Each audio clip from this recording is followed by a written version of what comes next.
Hi everyone, this is Prashant from academics for CSE.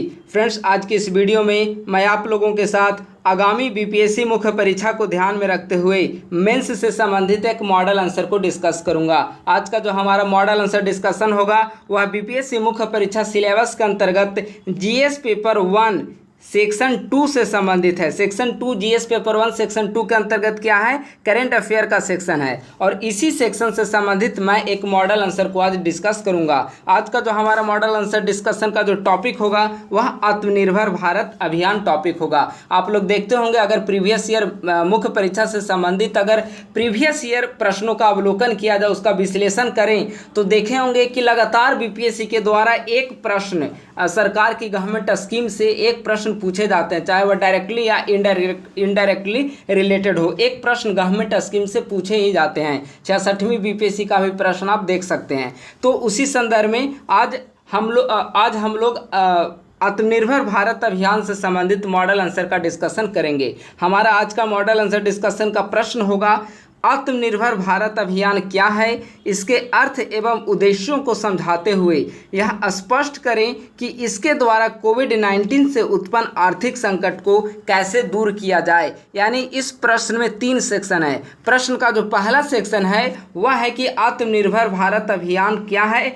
आत्मनिर्भर भारत अभियान से आप क्या समझते हैं। प्रश्न का दूसरा सेक्शन है आत्मनिर्भर भारत अभियान का अर्थ क्या है, आत्मनिर्भर भारत अभियान के उद्देश्य क्या है और आपको बतलाना है कि किस प्रकार से आत्मनिर्भर भारत अभियान कोविड-19 के पश्चात जिस प्रकार के हमारी अर्थव्यवस्था है या कोविड-19 के दौरान जिस प्रकार से भारतीय अर्थव्यवस्था को संकट के दौर से गुजरना पड़ा है, तो उस दौर से उबारने में आत्मनिर्भर भारत अभियान की क्या महत्वपूर्ण भूमिका हो सकती है और कोविड-19 से उत्पन्न आर्थिक संकट को ये इस स्कीम के जरिए किस प्रकार दूर किया जा सकता है। तो आइए इस प्रश्न का मॉडल आंसर डिस्कशन प्रारंभ करते हैं। सबसे पहले हम लोग संक्षेप में इसका इंट्रोडक्शन को देखेंगे कि इंट्रोडक्शन में हमें बताना होगा कि आखिर किन परिस्थितियों में आत्मनिर्भर भारत अभियान की शुरुआत की गई है, सरकार के द्वारा क्यों महसूस की गई कि भारत को या फिर भारतीय अर्थव्यवस्था को सुदृढ़ करने के लिए आत्मनिर्भर भारत अभियान जैसी योजनाएं क्रियान्वित की जानी चाहिए। तो हम लोग सबसे पहले इंट्रोडक्शन में संक्षिप्त रूप में इसे समझने का प्रयास करेंगे। इंट्रोडक्शन हमने लिखा है, कोविड-19 के कारण उपजी परिस्थितियों के पश्चात देश के विकास को नई रूपरेखा प्रदान करने के उद्देश्य से भारतीय प्रधानमंत्री के द्वारा 12 मई 2020 को आत्मनिर्भर भारत अभियान की शुरुआत की गई, जिसका उद्देश्य देश की अर्थव्यवस्था को गति प्रदान करना है। हमने यहाँ संक्षिप्त रूप में बता दिया कि आत्मनिर्भर भारत अभियान की शुरुआत किन परिस्थितियों के दौर में की गई है। तो किन परिस्थितियों में की गई? कोविड-19 के बाद जिस प्रकार से भारत में परिस्थितियाँ भारत के अनुकूल नहीं रही, तो उस दौरान देश के विकास को एक नई रूपरेखा प्रदान करने के लिए, देश की अर्थव्यवस्था को सुदृढ़ करने के लिए 12 मई 2020 ईस्वी को भारतीय प्रधानमंत्री के द्वारा इस स्कीम की शुरुआत की गई। कोविड-19 के परिणाम स्वरूप देश की अर्थव्यवस्था में आई सुस्ती के मद्देनजर आत्मनिर्भर भारत अभियान की संकल्पना अर्थव्यवस्था को जीवंत बनाए रखने में कारगर साबित हो सकती है।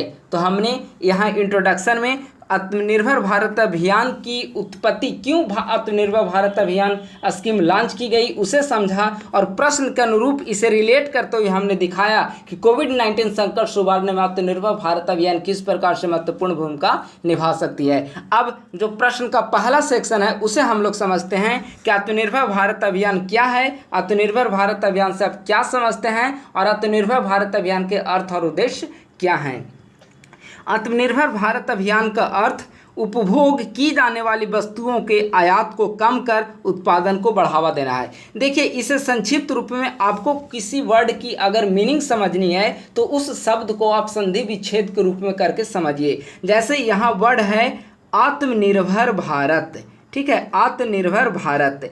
ये इसे आत्मनिर्भर को 2 शब्दों में तोड़िए, एक है आत्म और एक है निर्भर, और इधर है भारत। यानी कि भारत को आत्मनिर्भर बनाने संबंधी जो स्कीम है वह है आत्मनिर्भर भारत। तो आत्मनिर्भर भारत का उद्देश्य क्या हो सकता है, इसका अर्थ क्या हो सकता है कि उपभोग की जाने वाली वस्तुओं के जो आयात हैं, दूसरे देशों से हम जिन वस्तुओं का आयात करते हैं उन वस्तुओं के आयात को कम करें और स्वदेशी उत्पादन को बढ़ावा करके भारतीय स्वदेशी जो उत्पादन उनको बढ़ावा देकर भारतीय अर्थव्यवस्था को हम आत्मनिर्भर बनाएं। तो संक्षिप्त रूप में आत्मनिर्भर भारत अभियान का यही अर्थ है कि दूसरे देशों से की जाने वाली आयात को कम कर अपने स्वदेशी उत्पादन को बढ़ावा देना। ठीक है, यह देश के अंतर्गत उत्पादन के जरिए लोगों की न्यूनतम आवश्यकता की वस्तुएं उपलब्ध कराए जाने पर बल देती है। हालांकि इसकी प्रकृति संरक्षणवाद से भिन्न है।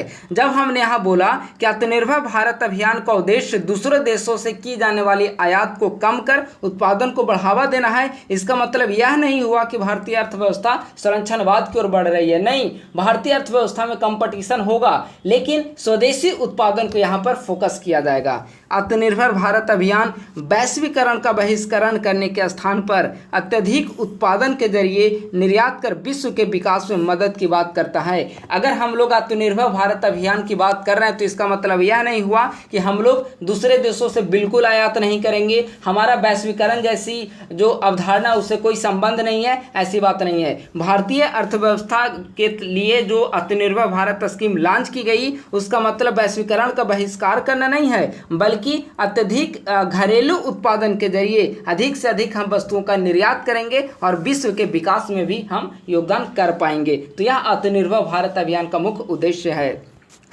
कोविड दौर में बढ़ते भुगतान संतुलन को प्रतिसंतुलित करने, बेरोजगारी दर को कम करने तथा वृद्धि दर को उच्चतम स्तर पर बनाए रखने के लिए यह एक अनिवार्य कदम था। अब कैसे भुगतान संतुलन को हम लोग प्रतिसंतुलित करेंगे? तो हमने पहले लाइन में ही बताया कि आयात को कम करेंगे और इधर अत्यधिक उत्पादन कर निर्यात को बढ़ावा देंगे। यानी कि अगर हम आयात को कम करेंगे, निर्यात को बढ़ावा देंगे, तो बैंक जो हमारा भुगतान संतुलन है, भुगतान संतुलन जो है वो पूरी तरीके से बैलेंस हो जाएगा या फिर सरप्लस में हमारी इकोनॉमी, ट्रेड हमारी हो जाएगी। तो इस प्रकार से यह आत्मनिर्भर भारत कोविड पश्चात जो परिस्थितियां थी उसके लिए एक अनिवार्य कदम यह माना जाता है।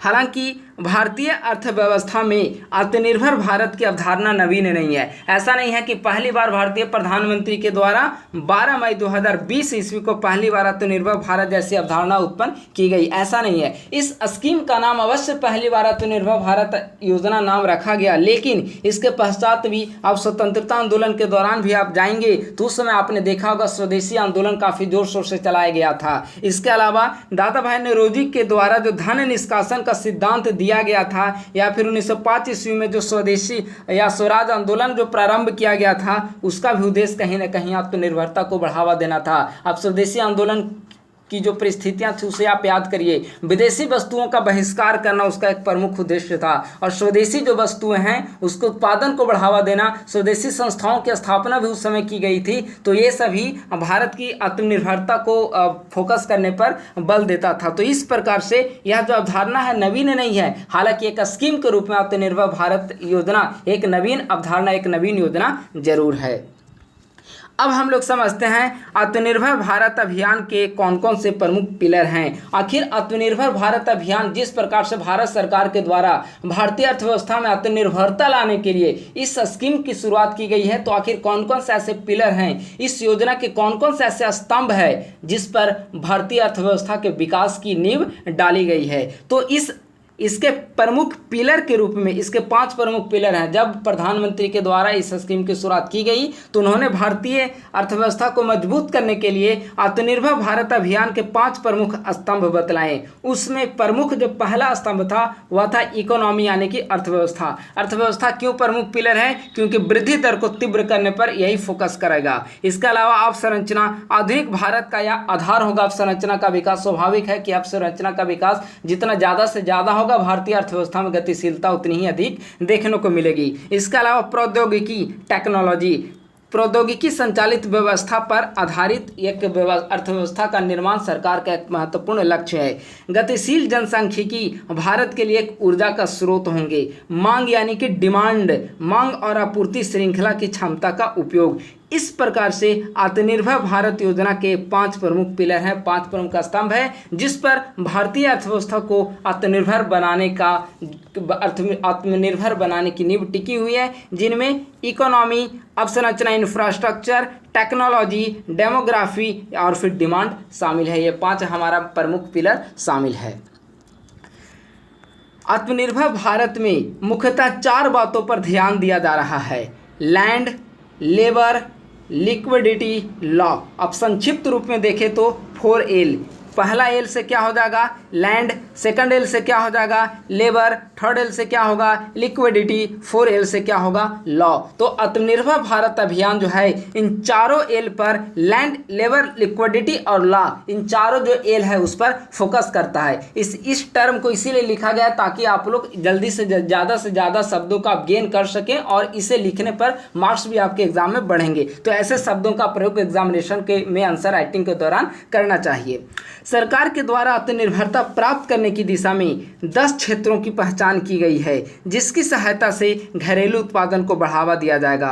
इन क्षेत्रों में आयात कटौती पर भी निर्णय लिया गया है, जिनमें जो 10 प्रमुख क्षेत्र सरकार के द्वारा चिन्हित किए गए हैं कि उन 10 क्षेत्रों पर फोकस कर सरकार जो है वह आत्मनिर्भर भारत अभियान को क्रियान्वित करेगी, आत्मनिर्भर भारत अभियान को मूर्त रूप प्रदान करेगी। उन 10 प्रमुख क्षेत्रों में फर्नीचर, मोबाइल, इलेक्ट्रॉनिक्स, मशीनरी, पूंजीगत वस्तुएं आदि प्रमुख हैं। टोटल 10 वस्तुएं प्रमुख हैं जिनके जरिए घरेलू उत्पादन को बढ़ावा देना है, निर्यात को बढ़ावा देना है और आयात में कटौती करना है। तो इस प्रकार से आत्मनिर्भर भारत अभियान में किन किन महत्वपूर्ण क्षेत्रों पर फोकस किया जा रहा है, कौन कौन से प्रमुख पिलर हैं, इसका अर्थ क्या है, इसका उद्देश्य क्या है, हमने समझा।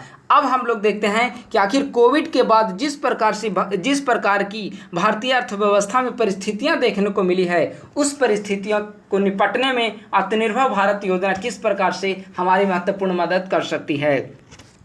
कोविड-19 के दौर में भारतीय अर्थव्यवस्था में निरंतर गिरावट दर्ज की गई। आप लोग न्यूज़पेपर वगैरह के माध्यम से, डेटा वगैरह के माध्यम से आप लोग जानते होंगे कि किस प्रकार से जीडीपी में गिरावट देखने को मिली, बेरोजगारी दर में वृद्धि देखने को मिली है, महंगाई में वृद्धि देखने को मिली है। तो कहीं ना कहीं कोविड का ही यह परिणाम रहा है। तो कोविड के दौर में भारतीय अर्थव्यवस्था में निरंतर गिरावट दर्ज की गई। वित्तीय वर्ष 2020-21 की पहली तिमाही में जीडीपी में 23.9% की कमी आंकी गई तथा राजकोषीय घाटा अपने लक्ष्य 3.5 से बढ़कर 8.6% तक पहुंच गया था।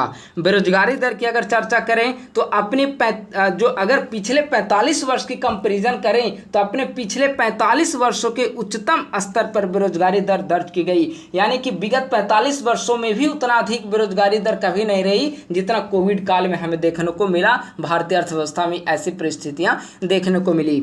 इन्हीं सब परिस्थितियों से निपटने के लिए भारत सरकार के द्वारा आत्मनिर्भर भारत योजना के तहत 20 लाख करोड़ रुपए की वित्तीय पैकेज की घोषणा की गई, जो भारत की कुल जीडीपी का 10% है। यानी कि देखिए किस प्रकार से प्रश्न कह रहा है कि कोविड के पश्चात दौर से निपटने में आत्मनिर्भर भारत योजना का क्या सकारात्मक योगदान हो सकता है। तो आत्मनिर्भर भारत के लिए सरकार के द्वारा पहले वित्तीय पैकेज के रूप में, पहली राहत पैकेज जिसे कहा जा सकता है, 20 लाख करोड़ रुपया सरकार के द्वारा वित्तीय पैकेज की घोषणा की गई, जो कि भारत की कुल जीडीपी का 10% है। बहुत काफ़ी अमाउंट होता है।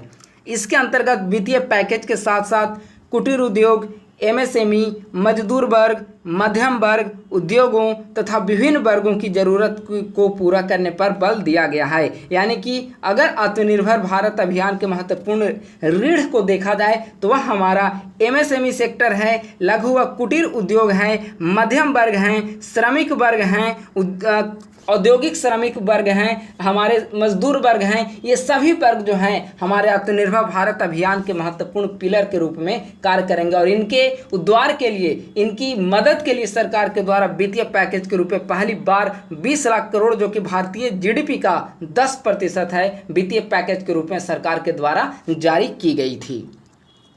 कोविड-19 उपरांत विभिन्न कंपनियों के बंद होने तथा कर्मचारियों की छटनी के कारण बड़े स्तर पर बेरोजगारी की समस्या देखी गई। आत्मनिर्भर भारत के तहत मनरेगा को आवंटित राशि का उपयोग कर ग्रामीण बेरोजगारी को कम किया जा सकता है। सरकार के द्वारा एमएसएमई की परिभाषा एवं निवेश सीमा को संतुलित कर मध्यम वर्ग को राहत पहुंचाने का कार्य किया गया है। किस प्रकार से, हम प्रश्न में था कि किस प्रकार से कोविड पश्चात अर्थव्यवस्था से उभरने के लिए या उसे उबरने के लिए किस प्रकार से आत्मनिर्भर भारत का प्रयोग किया जा सकता है। तो पहला प्रयोग कहाँ पर किया जा सकता है कि आत्मनिर्भर भारत योजना के तहत मनरेगा को अधिक से अधिक वित्तीय आवंटन दिया जाए और उसके माध्यम से ग्रामीण बेरोजगारी को दूर किया जा सकता है। एमएसएमई को ज़्यादा से ज़्यादा एमएसएमई सेक्टर पर खर्च किए जा सकते हैं। इसके अलावा जो निवेश की सीमा है उसको संतुलित कर मध्यम वर्ग को राहत पहुंचाया जा सकता है। लघु और कुटीर उद्योग हैं उस पर ज़्यादा से ज़्यादा निवेश किए जा सकते हैं और बेरोजगारी की जो समस्या देखने को मिल रही है उससे दूर किया जा सकता है। सरकार के द्वारा कहा गया है कि यदि एमएसएमई उद्यम बैंकों को ऋण चुकाने में असमर्थ होंगे तो एक सीमित अवधि तक सरकार कर्ज की चुकता करेगी। यानी देखिए किस प्रकार से गवर्नमेंट के द्वारा एमएसएमई सेक्टर जो कि एक मध्यम अर्थ जो हमारे सोसाइटी का मिडिल क्लास है उसकी एक ऋण मानी जाती है एमएसएमई सेक्टर। तो सरकार के द्वारा कहा गया है कि अगर एमएसएमई जो सेक्टर हैं वे बैंकों के ऋण चुकाने में असमर्थ होंगे तो एक सीमित अवधि तक सरकार जो है वह उनके कर्ज की चुकता करेगी। इससे क्या होगा, लोगों में नवाचार, इनोवेशन और उद्यम के प्रति जोखिम लेने की भावना में वृद्धि होगी। अब इसका क्या होगा, ज़्यादा से ज़्यादा जो वैसे नवाचार उद्यम हैं उसकी स्थापना होगी और बेरोजगारी दर को कम किया जा सकता है, उत्पादन को बढ़ावा दिया जा सकता है और निर्यात को बढ़ावा दिया जा सकता है। और अगर निर्यात को बढ़ावा दिया जाएगा तो स्वाभाविक है घरेलू उत्पादन होगा, अगर तो आयात की कमी होगी, आयात में कटौती होगी। और सरकार के द्वारा जब स्वदेशी उत्पादन किया जाएगा तो उसका जब स्वदेशी उत्पादन के बाद जब उसका निर्यात किया जाएगा तो सरकार के द्वारा इसे ही एक वर्ड का नाम दिया गया है, वह है वोकल फॉर लोकल। यानी कि सरकार की जो मेन अवधारणा है वोकल फॉर लोकल, उस अवधारणा को फुलफिल किया जा सकता है। यानी कि इंटरप्रेन्योरशिप को बढ़ावा देना, इंटरप्रेन्योरशिप को बढ़ावा देकर अधिक से अधिक नवाचार उद्यम को स्थापित करना। जब नवाचार उद्यम स्थापित होंगे बेरोजगारी दर में कमी आएगी, स्वदेशी उत्पादन को बढ़ावा मिलेगा, इसके परिणाम स्वरूप निर्यात को बढ़ावा मिलेगा और जब निर्यात को बढ़ावा मिलेगा तो सरकार वोकल फॉर लोकल की जो अवधारणा है उसको पूर्ण करने में सक्षम होगी। जब निर्यात को बढ़ावा होगा, स्वदेशी उत्पादन में वृद्धि होगी तो आयात में भी कमी देखने को मिलेगी। इससे क्या होगा, रोजगार सृजन होगा, निर्यात वृद्धि होगी और भारतीय अर्थव्यवस्था में सक्रियता आ पाएगी। तो इस प्रकार से कोविड के पश्चात भारतीय अर्थव्यवस्था उबरने में आत्मनिर्भर भारत एक महत्वपूर्ण भूमिका निभा सकती है। इसके अलावा और भी इसके कई सारे फैक्ट्स हैं। आत्मनिर्भर भारत अभियान के तहत सरकार के द्वारा 3 वित्तीय पैकेज की घोषणा की गई है। पहले वित्तीय पैकेज के अंतर्गत हमने देखा 20 लाख करोड़ रुपया सरकार के द्वारा जारी की गई किस्त के रूप में, जिसका प्रमुख जो कि हमारे भारतीय जीडीपी का 10% था। अब दूसरी किस्त के बारे में हम लोग चर्चा करते हैं। आत्मनिर्भर भारत अभियान के दूसरी किस्त के द्वारा कोविड-19 से प्रभावित प्रवासियों, किसानों, छोटे कारोबारियों और रेहड़ी पटरी वालों सहित गरीबों की सहायता के लिए अल्पकालिक एवं दीर्घकालिक उपाय किए गए। पहले वाले में एमएसएमई सेक्टर वगैरह की ऋण की व्यवस्था की गई, लेकिन दूसरे सेक्टर में विभिन्न वर्गों के लिए, चाहे वह गरीब वर्गों, प्रवासी वर्गों, किसान वर्गों, श्रमिक वर्ग हों, उनके लिए अल्पकालिक और दीर्घकालिक उपाय किए गए। इसके अंतर्गत क्या किया गया, मुफ्त खाद्यान्न आपूर्ति, शिशु मुद्रा के तहत ऋण लेने पर ब्याज में 2% की छूट, स्ट्रीट वेंडरों के लिए 5,000 करोड़ रुपए की ऋण सुविधा जैसी कार्यों की प्रमुखता दी गई। इसकी सहायता से नवीन रोजगार सृजन, उत्पादन को बढ़ावा देकर अर्थव्यवस्था में तरलता लाई जा सकती है। यानी कि पहली जब किस्त जारी की गई तो पहली किस्त का प्रमुख उद्देश्य क्या था, सरकार के द्वारा 20 लाख करोड़ रुपए वित्तीय आवंटन दिए गए और सभी जो वैसे एमएसएमई सेक्टर हो गए, मिडिल क्लास है, श्रमिक वर्ग हैं, उनको कहीं ना कहीं राहत प्रदान करने का कार्य किया गया। लेकिन जो दूसरी किस्त जारी की गई, दूसरी किस्त के माध्यम से सरकार के द्वारा गरीब वर्गों तक मुफ्त खाद्यान्न आपूर्ति सुनिश्चित की गई। इसके अलावा शिशु मुद्रा के तहत जो लोग ऋण लेते हैं उन पर ब्याज में 2% की कटौती प्रदान की गई। स्ट्रीट वेंडर जो हैं उनके लिए 5,000 करोड़ रुपए की ऋण सुविधा प्रदान की गई। तो इस प्रकार से दूसरी किस्त के अंतर्गत भी सरकार के द्वारा कहीं ना कहीं रोजगार सृजन पर फोकस किया गया, उत्पादन को बढ़ावा देने पर फोकस किया गया। और जब उत्पादन को बढ़ावा दिया जाएगा तो कहीं ना कहीं जो हमारी अर्थव्यवस्था है उसमें लिक्विडिटी आ पाएगी। तो यह आत्मनिर्भर भारत अभियान की दूसरी किस्त थी। अब हम लोग आत्मनिर्भर भारत अभियान की 3rd फेज की चर्चा करते हैं। इस 3rd फेज के अंतर्गत एग्रीकल्चर, मत्स्य पालन और खाद्य प्रसंस्करण सेक्टर के लिए कृषि अवसंरचना को मजबूत करने, क्षमता निर्माण के लिए अहम उपाय किए गए। यानी कि जो आत्मनिर्भर भारत अभियान की जो तीसरी किस्त है, तीसरी किस्त का मेन फोकस क्या है? मेन फोकस जो है वह एग्रीकल्चर है। और एग्रीकल्चर यानी कि कृषि हो, मत्स्य पालन हो, खाद्य प्रसंस्करण सेक्टर हो, ये सभी कृषि से जुड़ी हुई है। तो इसका मुख्य उद्देश्य है कृषिगत जो अवसंरचना है उसको मजबूत करना, कृषिगत अवसंरचना का विकास करना। इसके तहत सरकार के द्वारा कई सारे प्रयास किए गए हैं। उनमें एक महत्वपूर्ण प्रयास के रूप में प्रधानमंत्री मत्स्य संपदा योजना की घोषणा की गई और इस योजना के माध्यम से मछुआरों के लिए 20,000 करोड़ रुपए आवंटित किए गए। इससे क्या होगा कि ग्रामीण अर्थव्यवस्था को तुलनात्मक रूप में मजबूत बनाया जा सकता है। यानी कि प्रधानमंत्री मत्स्य संपदा योजना है वैसे किसानों के लिए है जो मत्स्य पालन को बढ़ावा देना चाहते हैं, उनके लिए सरकार के द्वारा 20,000 करोड़ रुपए वित्तीय आवंटन दिए गए। इससे ग्रामीण अर्थव्यवस्था को मजबूती मिलेगी। ग्रामीण क्षेत्रों में खाद्य प्रसंस्करण उद्योगों की स्थापना, दुग्ध पालन, मत्स्य पालन आदि के प्रोत्साहन से न सिर्फ उन्हें अतिरिक्त आय की प्राप्ति होगी बल्कि ग्रामीण अर्थव्यवस्था भी आत्मनिर्भर बन सकेगी। अब इससे कैसे ग्रामीण अर्थव्यवस्था आत्मनिर्भर हो पाएगी? देखिए, जैसे गांव में अगर कोई किसान वर्ग है, अगर कोई किसान का हम लोग एग्जाम्पल लेते हैं तो किसान खेती भी कर पाएंगे और वैसे किसान जो मत्स्य पालन करने के इच्छुक हैं और जो कि वित्तीय कमी से जो जिनके पास पैसे नहीं हैं, वो वित्तीय समस्या से जूझ रहे हैं, वित्तीय संसाधन से जूझ रहे हैं, तो उनके लिए सरकार के द्वारा प्रधानमंत्री मत्स्य संपदा योजना के तहत 20,000 करोड़ रुपये आवंटित किए गए। तो यानी कि अब खेती के साथ साथ वैसे किसान जो मत्स्य पालन के लिए इच्छुक हैं वे मत्स्य पालन भी कर पाएंगे और अगर वे मत्स्य पालन कर पाएंगे तो उनकी आमदनी भी बढ़ेगी। आमदनी बढ़ेगी तो ग्रामीण अर्थव्यवस्था जो है वह सशक्त होगा, ग्रामीण अर्थव्यवस्था आत्मनिर्भर हो पाएगी। तो इस प्रकार से सरकार के द्वारा आत्मनिर्भर भारत योजना के तहत कुल 3 फेज के माध्यम से कोविड पश्चात अर्थव्यवस्था से उभरने का प्रयास किया जा रहा है। फर्स्ट फेज के रूप में सरकार के द्वारा 20 लाख करोड़ रुपए जो कि भारतीय अर्थव्यवस्था की जीडीपी का 10% है उसे वित्तीय पैकेज राहत घोषित की गई। दूसरे पैकेज किस्त के रूप में सरकार के द्वारा कई सारे खाद्यान्न स्कीम जो गरीब वर्ग हैं जिनके पास खाद्य सामग्री भी उपलब्ध नहीं हो पा रही थी, शिशु मुद्रा योजना के तहत उन्हें लोन प्रोवाइड किया गया, खाद्यान्न सामग्री प्रदान की गई। यह था हमारा दूसरा फेज। और थर्ड फेज के अंतर्गत एग्रीकल्चर जो सेक्टर जो है उसके डेवलपमेंट पर फोकस किया गया और जब एग्रीकल्चर सेक्टर हमारा डेवलप्ड होगा तो कहीं ना कहीं हमारी जो ग्रामीण अर्थव्यवस्था है वह भी सशक्त होगी। तो इस प्रकार से सरकार के द्वारा 3 आत्मनिर्भर भारत योजना के अंतर्गत 3 फेज के माध्यम से भारतीय अर्थव्यवस्था के विकास पर फोकस किया गया। उपर्युक्त विवेचन, अब हमने इसे संक्षेप में सारे प्रश्नों के जो सेक्शन उसे हमने समझ लिया। अब हम लोग कंक्लूजन की तरफ बढ़ रहे हैं।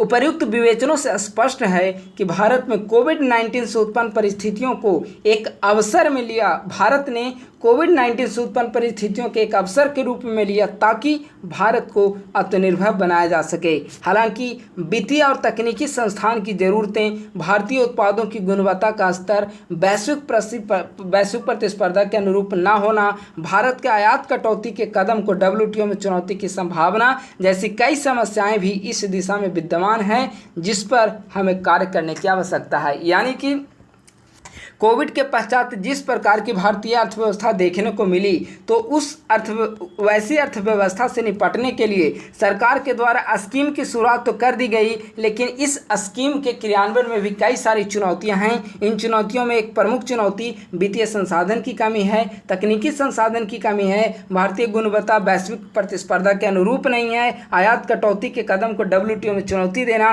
कई सारे ऐसे कदम हैं जो कि हमारे आत्मनिर्भर भारत अभियान के मार्ग में चुनौतियां खड़ी कर सकती है। लेकिन इसके बावजूद भी अगर कहा जाए, इसके बावजूद अगर देखा जाए तो कोविड के पश्चात जिस प्रकार से भारतीय अर्थव्यवस्था में नकारात्मकता का माहौल देखने को मिला, बेरोजगारी दर में वृद्धि हो गई, बेरोजगारी दर के साथ साथ महंगाई दर में भी आप वृद्धि देखेंगे।